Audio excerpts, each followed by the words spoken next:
आवश्यकता है वो किस लिए पड़ी? जैसे कि हम घर बनाते हैं, जब घर बनाते हैं, घर पे हमें सीढ़ियां बनानी होती हैं। अब हम मकान की ऊंचाई तो पहले ही खड़ी कर देते हैं,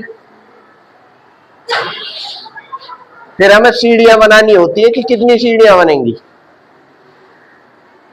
कितने डिग्री का एंगल लिया जाए।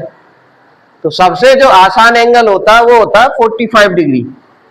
यदि मैं यहाँ 45 डिग्री एंगल ले लूं तो यहां से यहां तक बनी हुई सीढ़ियों पे चढ़ने में बड़ी आसानी होती है।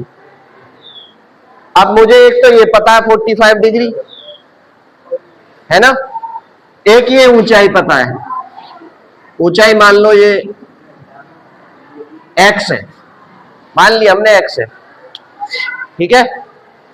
या फिर ऊंचाई को मैं मान लूं 8 मीटर है।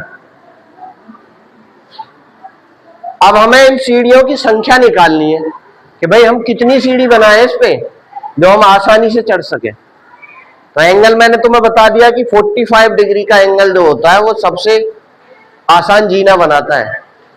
जो मिस्त्री होते हैं, मिस्त्री क्या काम करते हैं, उन्हें ऊंचाई तो पता होती है कि भाई हमने अपना पटाव जो 10.5 फीट पे या 11 फीट पे रखो, है ना, लेकिन उन्हें सीढ़ियों की संख्या निकालनी होती है। फिर तो सीढ़ियों की संख्या निकालने के लिए ये दूरी भी उन्हें ज्ञात करनी होती है, ये दूरी भी तो ज्ञात करनी होती है।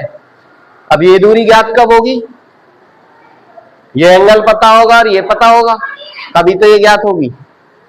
अब मैंने तुम्हें एक लाल बटे का फॉर्मूला बताया है, लाल बटे का। इसमें क्या बताया है कि भाई 45 के सामने की जो भुजा है वो लंब होगी, ये बात बताइए। तो लंब बटे आधार, लंब बटे आधार, मैंने तुम्हें दो ही फॉर्मूले याद करके लाने के लिए कहा था कि tan के और sin के। मैक्सिमम फॉर्मूले tan के यूज होंगे इसमें, और कोई फॉर्मूला बहुत कम चांस है यूज होने की। तो लंब बटे आधार tan बन गया, बना कि नहीं?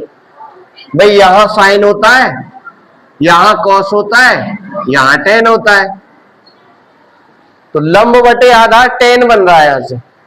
तो tan 45 बराबर 8 बटे आधार मान लिया मैंने x, x है 8 बटे x।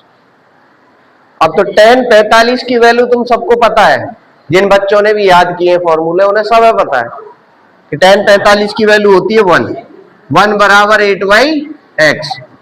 जिसके बटे कुछ नहीं होता उसके बटे भी हम 1 लगा लेते हैं, क्रॉस मल्टी कर दो, इसकी कर दी तो 1 में x की गुणा करी तो x बराबर 8, ठीक है। तो x की वैल्यू आ गई 8 मीटर। ये 8 मीटर है तो इसे भी हमने 8 मीटर कर लिया, तो हमारी जो सीढ़ी होंगी वो आसानी से बन जाएंगी। अब सीढ़ियों की लंबाई कितनी होगी ये निकालने के लिए तो हमारे पास और भी तरीके हैं। कौन से तरीके हैं?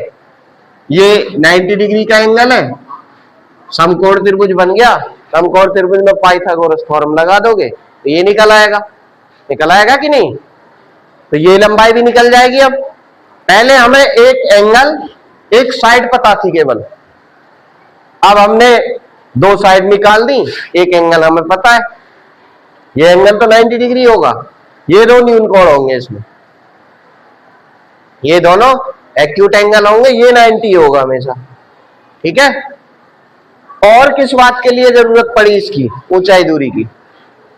जब हमें त्रिभुज में एक एंगल और उसकी एक साइड पता हो तो उसकी